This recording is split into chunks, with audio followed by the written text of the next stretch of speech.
Ladies and gentlemen, welcome back to the Players Own YouTube channel. And I've avoided these sort of videos for a while, but it's a reaction video to my boys, Manchester United, who went down 4-3 last night versus Chelsea in what many people regard as a Premier League classic. It wasn't much for a classic for myself and for many Manchester United fans, and it might not be a classic game for Erik ten Hag because, as the title says, he might be coming towards the end of his managerial charge here at Manchester United, with Sir Jim Ratcliffe coming in and looking to replace him with Gareth Southgate.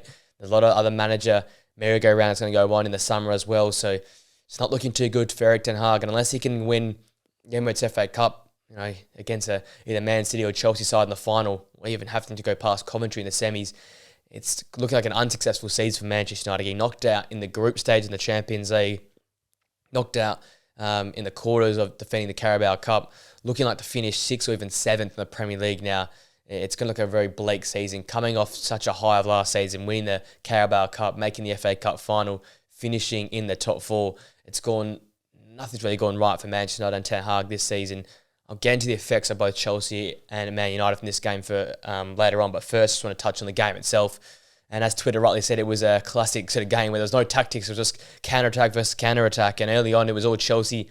Conor Gallagher scoring in the 4th minute. He was teed up as the ball deflected out to him on the edge of the area. A cool, calm, collected finish into the corner. Onana maybe could have done better, but it went through 3 or 4 sets of legs there, so I'll give him a bit of a pass mark there. And Chelsea continued to put the pressure on, and Palmer added the second from the penalty spot after Anthony brought down Cucurella just before the half-hour mark. And it was the first half hour was really owned by Chelsea. And it took a mistake from the record signing Moses Caicedo with a poor back pass, which Garnacho pounced on. He ran through on goal and finished quite coolly and calmly past Petrovic to make the game 2-1 in the 34th minute. And just bring a bit of life into it. Manchester United had a bit of energy from that, and they'd kick on. And once again, scoring in a short time just after that, it was Bruno Fernandes level the game up in the 39th minute. A great play, spraying the ball out wide.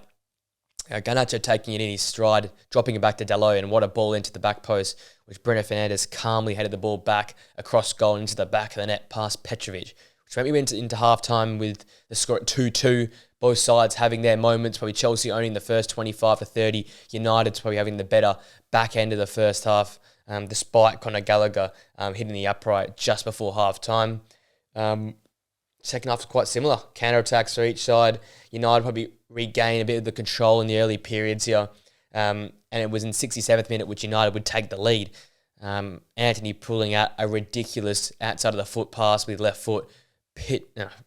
Picturesque type pass on the money for Garnacho to come and smartly head the ball home past Petrovic in the 67th minute to make the game 3-2. A great comeback from behind.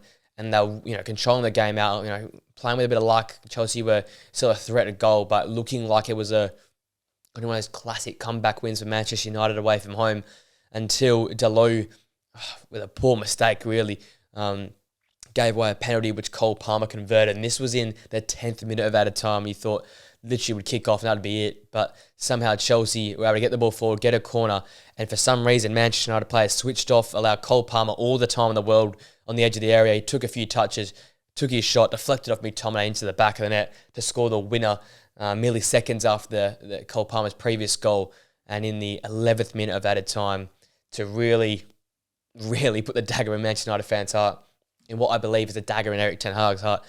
In my opinion, I think he should stay at the club. I think he deserves a bit more time. What he did last season was remarkable, and he's still got some of the records for some of the best starts as a Manchester United manager ever. And it feels like this season, it'll correlate to what I'll say about Pochettino as well. Their players they've signed and the players they wanted have not really been available for them this season. Touching Manchester United first, literally, Lisandro Martinez has not been available for more than 3 or 4 games in a row. Casemiro, obviously in the second half of the year, has been more available, but he's an older player, but he was struggling to be available in the first half of the season. You lose Luke Shaw for the majority of the season for Manchester United, one of Ten Hag's players. And even the signings like Højlund, he's missed an important time here, going on a great run of goals. He gets injured and now he's having to refine his form again.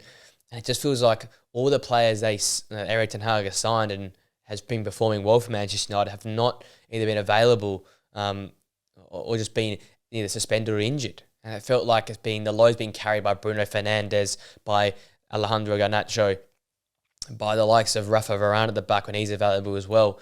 But it's just not enough at the moment. You've played Delo at left back for the majority of the season. You've had to play young Kobbie Mainoo in midfield alone sometimes, the holding midfielder, alongside Casemiro as well when needed. Where's Christian Eriksen? Where's Amrabat? That sort of goes on the manager there, where he hasn't been selecting these players. He's also brought in Mason Mount. He's probably biggest signing this summer. Yeah, people can slate that signing, but he hasn't really been available at all this year, especially in 2024. Towards the start of the season, he's had a few games, but has not been available for major parts of the season. And it just feels like everything that's been done by Ten Hag, his signings, his plays, every time they've got a bit of momentum, Manchester United has been halted by injuries, by suspensions, by poor performances. And there's so many different ways to look at this. And this is where it gets a bit worrying. And I guess this is why the reason you shouldn't sack the manager, because I couldn't pinpoint to you one thing that's the cause of this problem. It's similar to Chelsea. You know, these two sides, you can't really pinpoint anything that is the main cause. You can't just say it's just the manager's fault, because the managers have produced some great results this season. Ten Hag versus Liverpool. Last night, Pochettino versus Manchester United. Pochettino versus Man City versus Arsenal. These managers have produced some great results in their time, and they're well-respected managers. So yes, they might make some interesting choices with the starting lineups, where Eriksen and Amrabat have not been chosen for Manchester United much. Diallo has been left alone. For Chelsea, persisting with Raheem Sterling, where people like Mudryk more, going with Caicedo in midfield, these sort of choices.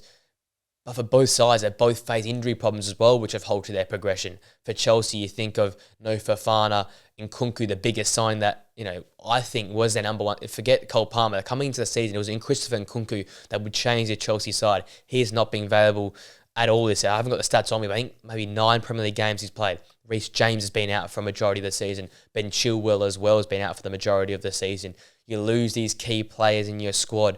Romeo Lavia has only played 34 minutes, I believe, in the Premier League. He was one of their big signings as well to help add that depth in midfield. So both managers, yes, they might have made mistakes with their selections, but both are respected. Both have done great things.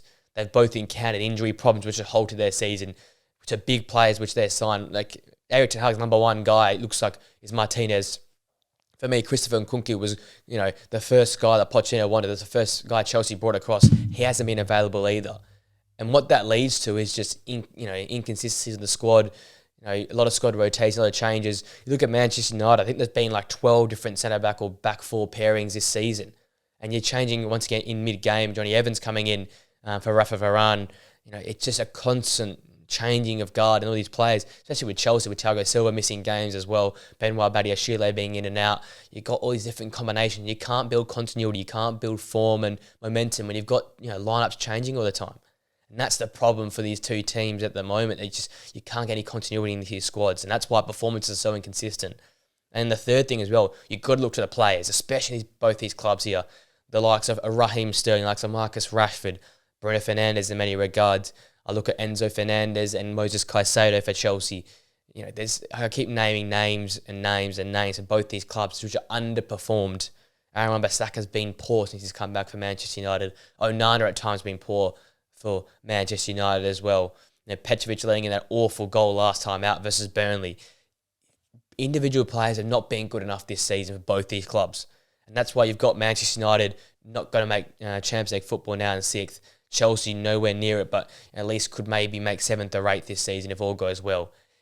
You can't get 5-6 game momentums. You can't get individual performances like you get from the likes of Foden, McAllister, from Declan Rice in these clubs, because the players just aren't focused enough or just aren't good enough. And that's why I think these two managers deserve another season at the helm.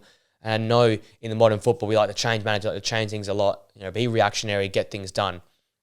It's not going to work with these two clubs. These clubs are long-term. For Manchester United, it's been a 10-year project. For Chelsea, it's becoming a bit of a project now. It's been a 2.5-year project for Chelsea. You can't just fix things by changing managers over. I think Pochettino and Erik ten Hag are up there in the top 25 managers in the world right now. But because their clubs and situations haven't gone well, hasn't worked out, and I know there's a lot of pressure in these two clubs being two of the biggest English clubs, people expect things to happen so quickly.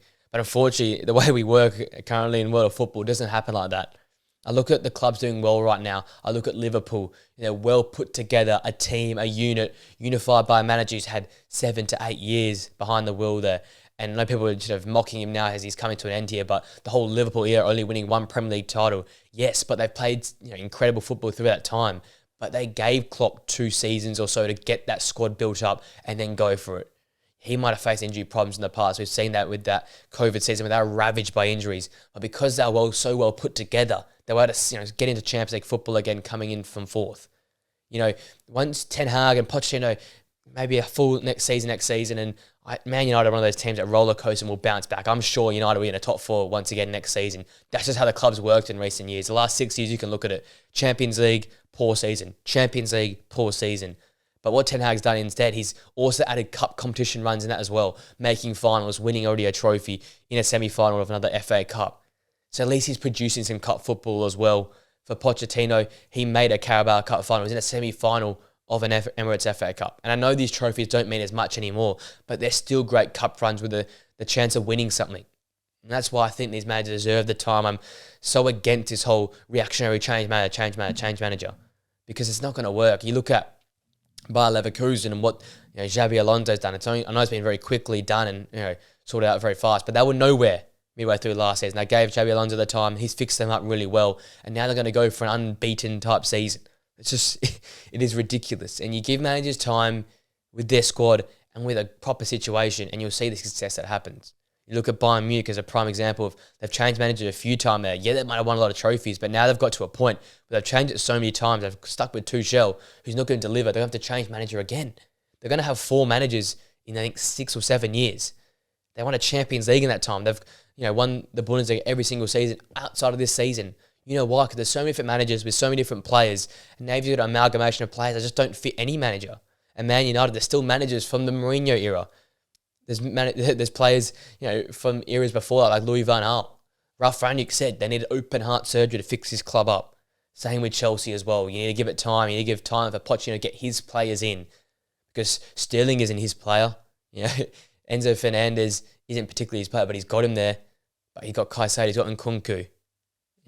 He's got the likes of Nicholas Jackson. But these guys haven't really had time to establish himself. I think that's the problem here. Injuries, player inconsistency, a few manager problems, but they're just a few things that have gone wrong with these two clubs. And I guess this video has all been made off the reaction of Manchester United struggling, because they're now, with this loss, almost certainly out of Champions League football for next season. But I think it's a chance that Sir Jim backs this manager in for one more year at least. Give him the resources to get a few players in, fix the physio rooms up for these two clubs, because both these clubs have gone through horrible injury problems. It's got to look into what's going on rehab-wise, what's going on with the players, because the rumours came out about Casemiro feeling a bit sore on the hamstring. The medical staff at United cleared him. He went to Barcelona to his former physio, who said, no, there's a micro tear there. He shouldn't play. That goes to the problems at these two clubs at the moment. For Manchester, as a Manchester United fan, I'm frustrated because I don't think it's the manager's fault, but everyone's on the manager's back. For Chelsea, everyone's on Pochettino's back, it's feeling like.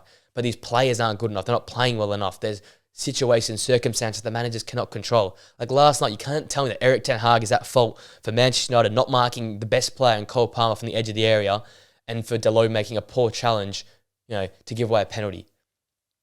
It's the mentality of the players to concede 3 goals in the 98th minute and beyond in the last 2 games in the space of 5 days. That's the players. That's not the manager. That's the players. United take 6 points from that. You go nice and close to Tottenham and Aston Villa, who both dropped points this week. That's the difference. That's the difference in those 2 games. That Manchester United could be now back in the Champions League race. But however, now you're looking over your shoulder if Chelsea can find form and catch you up, or if Brighton can find form and catch you up, or can West Ham turn it around and catch you up. That's the situation right now. And it looks bad in the manager because he's leading this club. But Erik Ten Hag is not at fault for what's happened over the last few games, and he's not at fault for all these injury problems and the constant rotation in their squad. He's relying on a 21-year-old Højlund, a 19-year-old Garnacho, and 18-year-old Kobbie Mainoo to go over the line. Where's Bruno Fernandes? Where's Marcus Rashford? Where's that Casemiro form from last season? Nowhere to be seen. Same for Chelsea. Where's Raheem Sterling performances?